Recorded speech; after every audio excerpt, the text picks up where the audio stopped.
Hello friends, welcome to science is all. तो friends देखो, आज की जो वीडियो है, इस वीडियो में हम जो है मैथमेटिक्स के तीन concept delta y upon delta x, d y upon d x और del y upon del x के बारे में देखेंगे। हम देखेंगे ये चीज़ें क्या होती हैं, इनके बीच में डिफरेंस क्या है, और ये जो चीज़ें हैं ये फिजिक्स के अंदर बहुत ज़्यादा काम आती हैं। तो सबसे पहले हम स्टार्ट करते हैं चेंज इन क्वांटिटी से।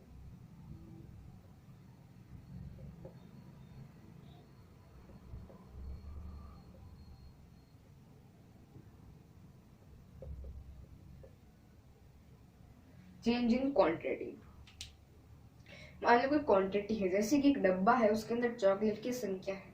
मान लो उसके अंदर 50 चॉकलेट्स हैं, ठीक है ना। तो 50 चॉकलेट क्या है, चॉकलेट की क्वांटिटी है।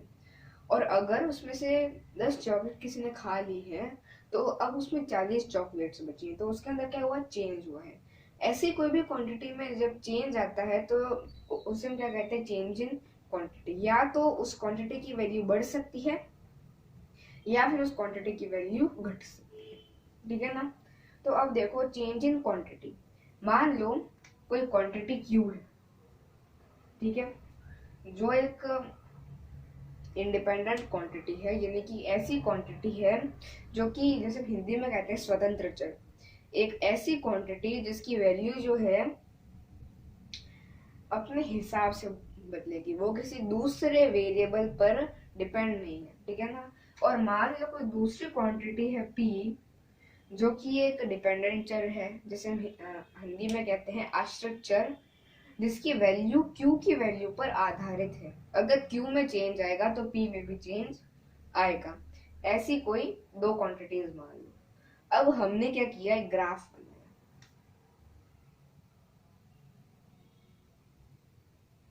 ऐसा एक ग्राफ बनाया, x y o।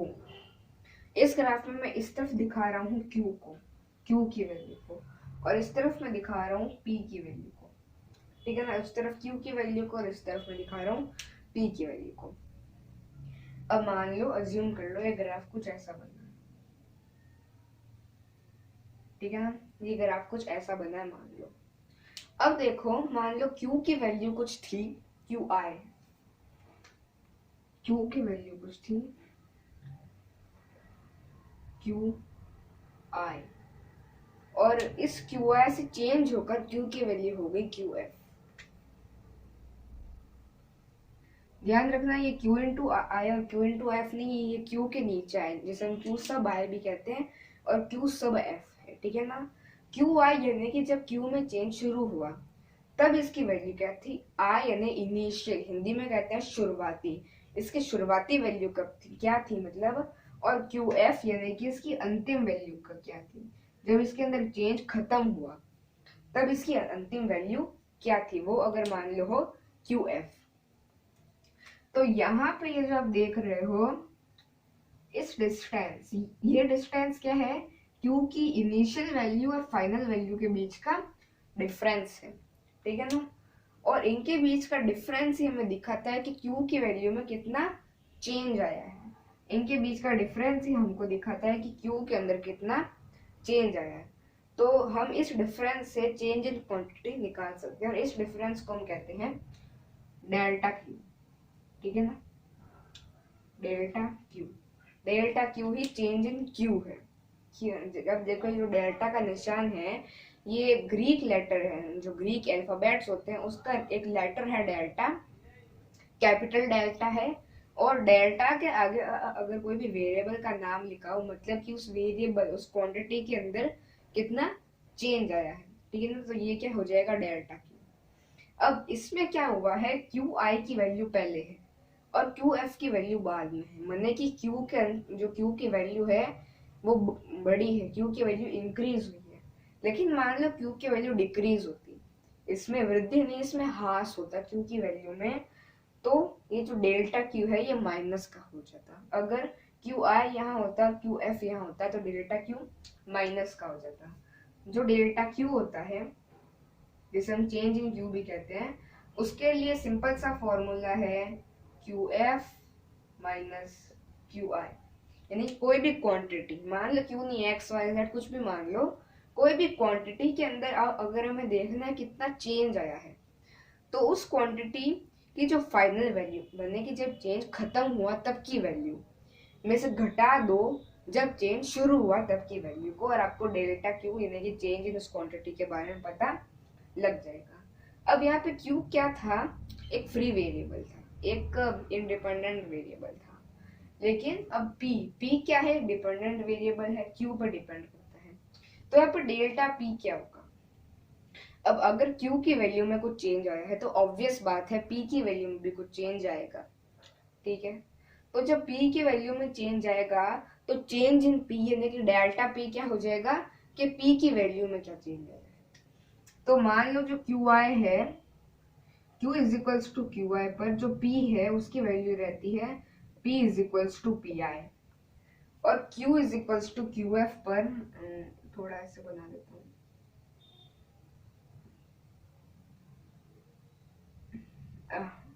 ग्राफ बाहर निकल गया, छोड़ो, थोड़ा चेंज कर देते हैं ग्राफ को।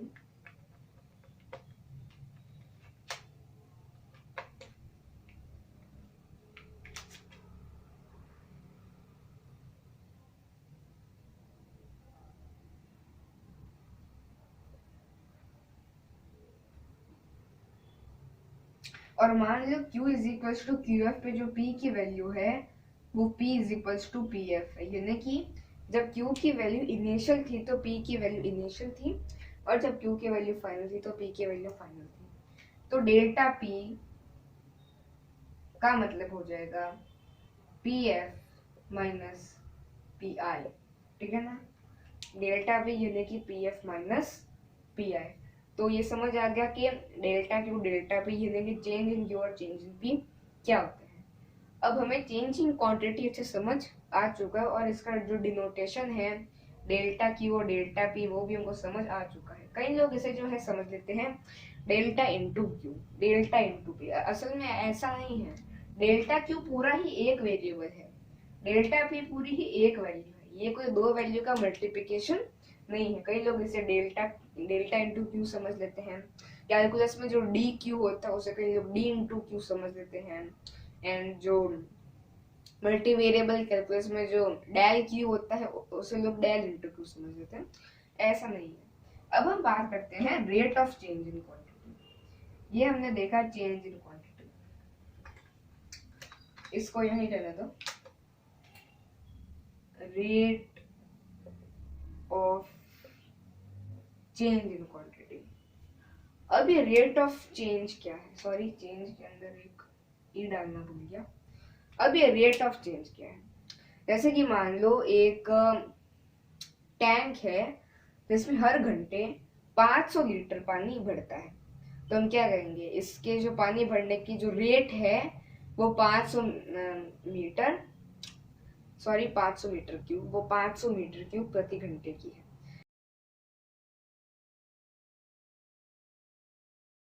एक स्लाइड है जिसके ऊपर कुछ बैक्टीरिया हैं, और हर घंटे वो बैक्टीरिया जो है 1500 और बढ़ जाते हैं, तो हम कहेंगे बैक्टीरिया की जो रेट है चेंज होने की वो 1500 बैक्टीरिया पर आवर है।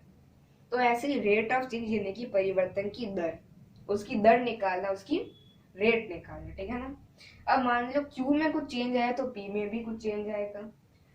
अब अगर हम रेट ऑफ चेंज को ऐसे समझे तो रेट ऑफ चेंज का मतलब होता है कि जो इंडिपेंडेंट वेरिएबल है उसके अंदर जब एक यूनिट जितना चेंज आया हो, तो जो डिपेंडेंट वेरिएबल है उसके अंदर कितने यूनिट्स का चेंज आएगा, वही असल में होता है rate of change.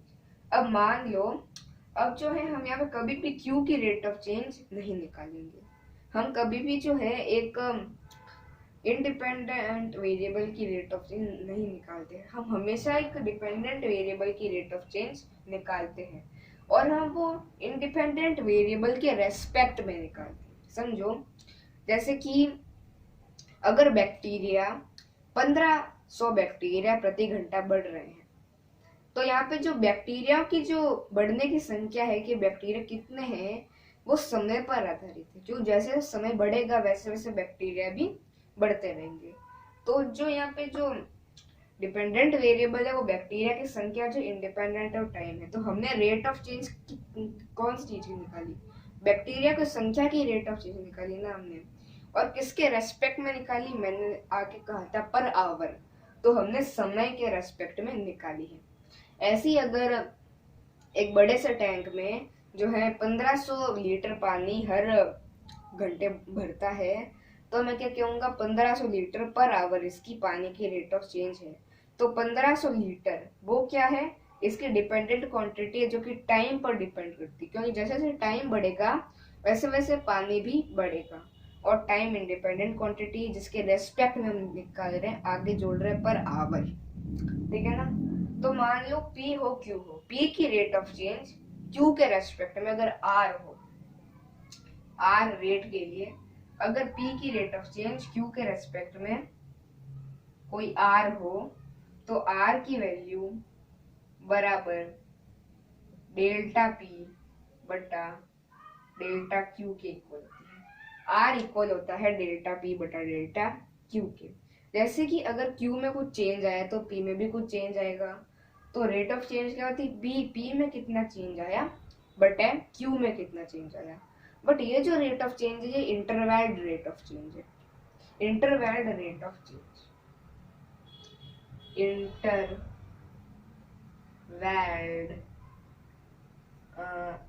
Rate of change, ये इंटरवैल्ड रेट ऑफ चेंज है। कैसे, क्योंकि हमने जब रेट ऑफ चेंज निकाली P की, तो हमने माना कि Q के अंदर कुछ अंतराल Q बराबर QI से Q बराबर QF तक का कुछ चेंज आया होगा। हमने एक बहुत बड़ा अंतराल लिया है और हमने इस पूरे अंतराल में देखा P में कितने इंटरवल, अंतराल यानी कि इंटरवल का चेंज आया है और हमने उस पूरी वैल्यू का इसमें भाग लिया। तो ये रेट ऑफ चेंज पूरे अंतराल के बीच, पूरे इंटरवल के बीच हमने निकाली है। तो ये है interval rate of change R बराबर डेल्टा P बटा डेल्टा Q। अब हम देखते हैं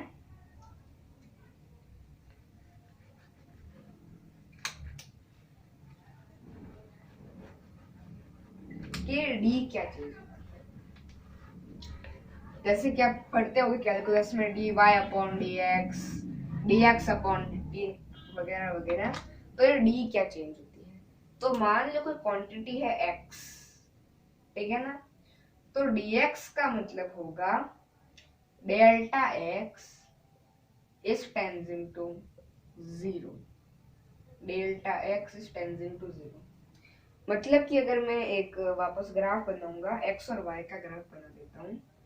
यहाँ पे मैं x की वैल्यू दिखा रहा हूँ, यहाँ पे y बस मान लो x पर आधारित कोई वेरिएबल है। तो अगर मैं इसका ग्राफ बनाऊं, कुछ रैंडम ग्राफ बना देता हूँ मैं, कुछ ऐसा ग्राफ, ठीक है ना। ऐसा कोई ग्राफ बन रहा है दोनों के बीच में। तो अगर x के अंदर हम एक बहुत छोटा चेंज माने, ठीक है ना, बहुत छोटा, इन्फिनिटली छोटा, 0 जितना छोटा अगर हम चेंज माने, तो वो जो चेंज होगा वो क्या होगा, यहाँ से लेके यहाँ तक, मतलब थोड़ा आपको दिखाने के लिए मैं इसको बड़ा बना रहा हूँ, असल में बहुत छोटा, इन्फिनिटली छोटा, जो दिखाया ही नहीं जा सके, ऐसा जो चेंज होगा वो dx के इक्वल है। देखो dx हम आपको पढ़ा रहे, dx क्या होता है, is equals to delta x, यानी कि x के अंदर आया चेंज इज टेंडिंग टू 0। ये जो निशान है इसे इज टेंडिंग टू या फिर टेंड्स टू कहते हैं, डेल्टा x टेंड्स टू 0, मतलब कि डेल्टा x की वैल्यू 0 की तरफ जा रही है, 0 की तरफ जा रही है। तो अगर डेल्टा x यानी कि x के अंदर आया चेंज, ठीक है ना, चेंज को आप ऐसे समझो, तो अगर ये चेंज की वैल्यू 0 की तरफ जा रही है, तो ये धीरे धीरे ऐसे सिकुड़ेगी और 0 की तरफ यानी कि इन्फिनिटली स्मॉल चेंज के रूप में बाहर आएगी। तो dx किसके इक्वल होता है, डेल्टा x टेंड्स टू 0, यानी कि जब x के अंदर का चेंज 0 के बहुत करीब आ जाए, इन्फिनिटली स्मॉल, लगभग 0 के बराबर, जिसकी हम इमेजिनेशन ना कर पाए, तो वो होता है dx, ठीक है। अब हम देखते हैं dy। जैसा कि मैंने कहा कि y x पर आधारित कोई वेरिएबल है, तो देखो जब x के अंदर इतना इन्फिनिटली स्मॉल चेंज आएगा, तो y के अंदर भी कुछ ना कुछ चेंज आएगा। अब ये बात नहीं कि अगर x के अंदर इतना चेंज आया इन्फिनिटली स्मॉल, तो y के अंदर भी बराबर उतना ही चेंज आएगा। जैसे कि अगर मैं इन पॉइंट्स को ऐसे y की वैल्यू के साथ मिला दूं, तो यहाँ पे आप देख रहे हो y के अंदर भी वो चेंज आया है, ठीक है ना। और जरूरी नहीं वो x के अंदर चेंज आए के बराबर हो, ये कुछ चेंज कुछ और भी हो सकता है। तो यहाँ पे ऐसे मत सोचना कि इसकी लंबाई इतनी बड़ी है, ये असल में इन्फिनिटली स्मॉल जैसे ड्रॉ ना कर सके इतना, लेकिन आपको बताने के लिए मैं इसे थोड़ा चौड़ा बना रहा हूँ। तो यहाँ पे जो y के अंदर चेंज आएगा वो क्या होगा, dy होगा। ये होगा dx और ये होगा dy। dy is equals to delta y when delta x is tending to zero, यानी कि जब डेल्टा x की वैल्यू जीरो की तरफ जा रही है तो y के अंदर कितना चेंज आया वो क्या है, dy है, ठीक है। अब देखो मैं आपको बताता हूं अब आकस्मिक परिवर्तन की दर, जिससे कहते हैं instant rate of change. Instant rate of change के बारे में ये देख लो एक बार, dx और dy के बारे में। तब तक मैं आया,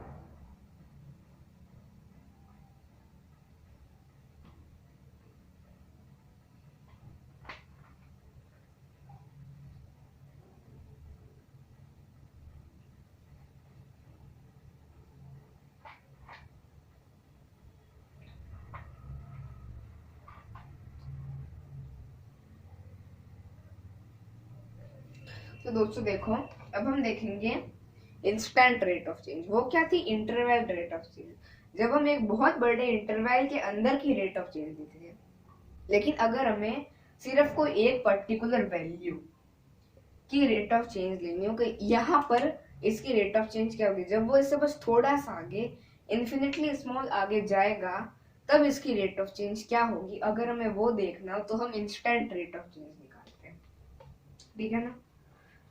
किसी अब वही है जैसे कि हमने Q और P में से P की रेट ऑफ चेंज निकाली Q के रेस्पेक्ट में, वैसे हम Y और X में से Y की रेट ऑफ चेंज निकालेंगे X के रेस्पेक्ट में।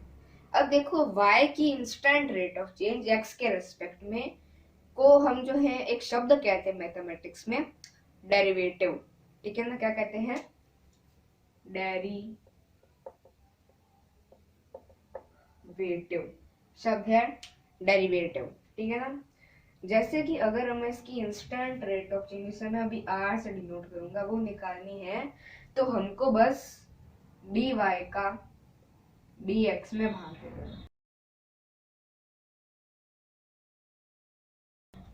बस dy का dx में भाग दे दो। और जो आंसर आए आपको जिस पर्टिकुलर पॉइंट, फॉर एग्जांपल मुझे इस पर्टिकुलर पॉइंट जब x की वैल्यू a के इक्वल है पर निकालनी है, तो सबसे पहले dy बाय dx निकालो।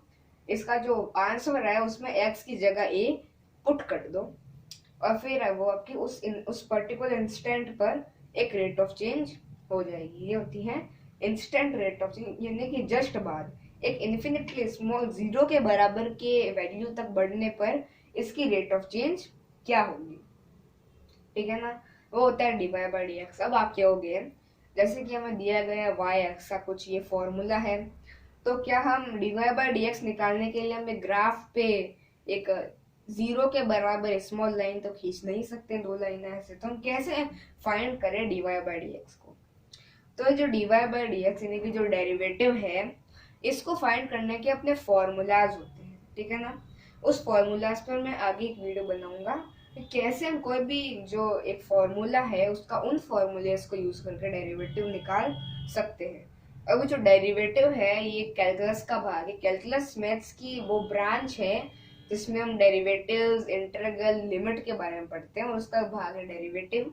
और सर आइजैक न्यूटन और लेबनीज ने जो है कैलकुलस बनाई थी, एंड जो डेरिवेटिव है उसको निकालने के उन्होंने कई सारे फॉर्मूलेस दिए थे, ठीक है ना। तो जो उसकी बाद वाली वीडियो होगी उसमें हम बात करेंगे कि हम कैसे डेरिवेटिव निकाल सकते हैं।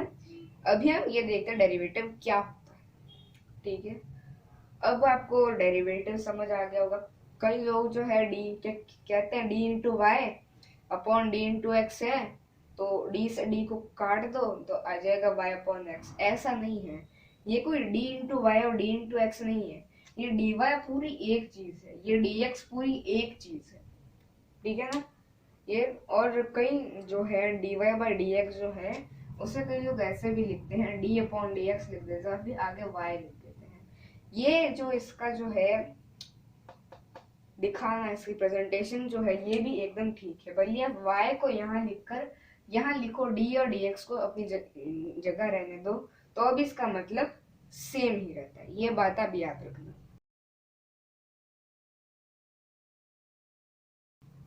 ठीक है, अब हम बात कर लेते हैं पार्शियल डेरिवेटिव।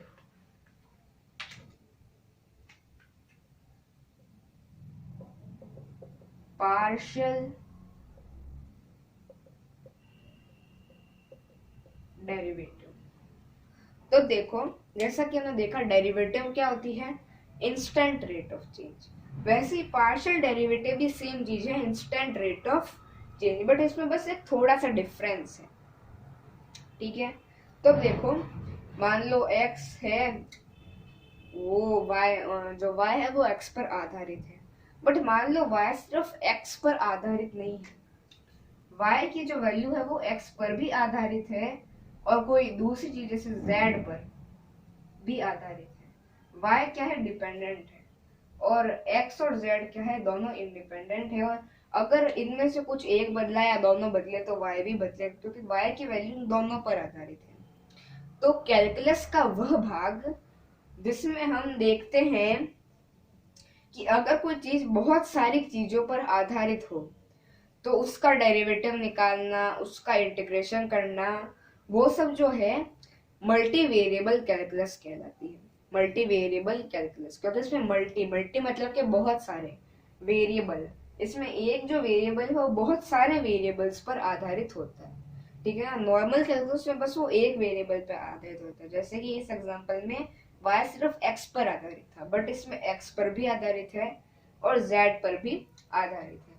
तो जो पार्शियल डेरिवेटिव होता है वो थोड़ा अलग होता है। जैसे कि जब आप डेरिवेटिव के फॉर्मूला का जो वीडियो है वो मैं अभी डालूंगा कुछ दिनों से, उसके अंदर देखोगे कि अगर हम किसी चीज का डेरिवेटिव निकाल रहे हैं, कोई चीज y है, x के रेस्पेक्ट में अगर हम उसका डेरिवेटिव निकाल रहे हैं, तो अगर y और x के बीच जो फॉर्मूला है, ठीक है ना, मान लो y बराबर एक्स स्क्वायर, y बराबर 2x प्लस 1, मैंने कि y और x का जो भी फॉर्मूला है उस फॉर्मूले में अगर कोई कांस्टेंट यानी अचर संख्या आ जाए तो उसे कैसे ट्रीट किया जाता है।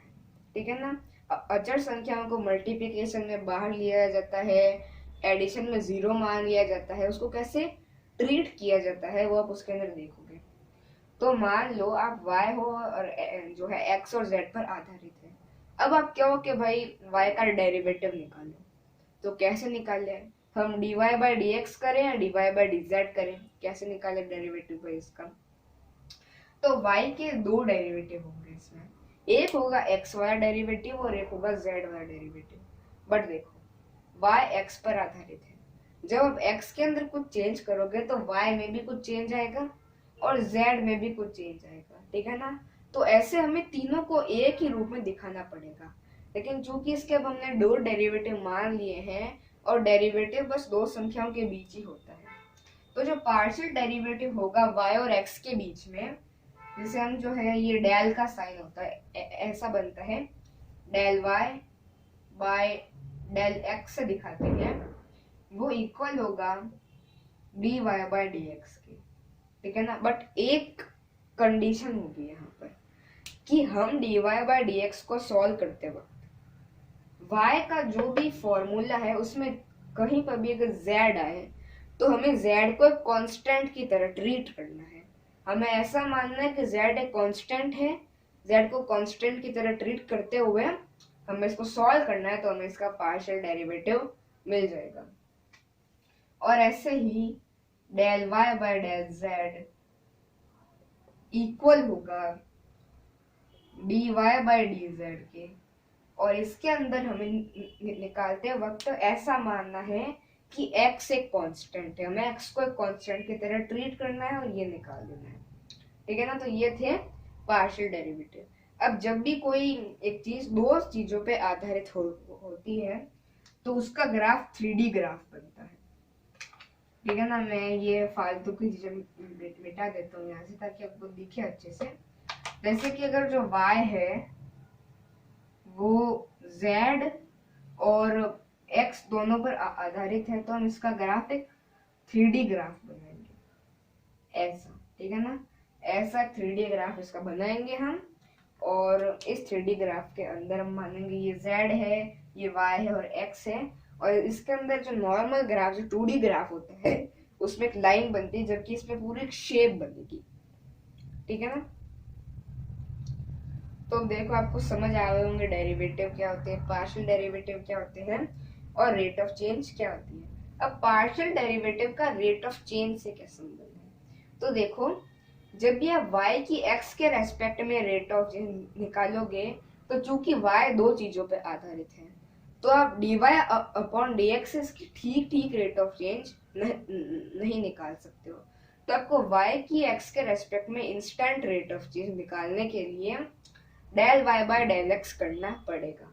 वैसे ही जब आप y का z के रेस्पेक्ट में रेट ऑफ चेंज निकालोगे तो आप dy बाय dz करके इसकी ठीक ठीक इंस्टेंट रेट ऑफ चेंज नहीं निकाल सकते।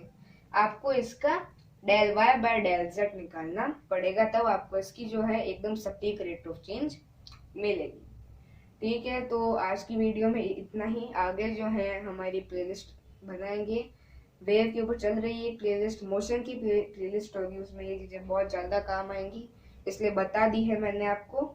और एक क्वांटम मैकेनिक्स और इसमें एटम्स के बारे में बताएंगे, उस पर भी प्लेलिस्ट हम बनाएंगे। तो ओके, टाटा बाय बाय, फिर मिलते हैं कोई और वीडियो में।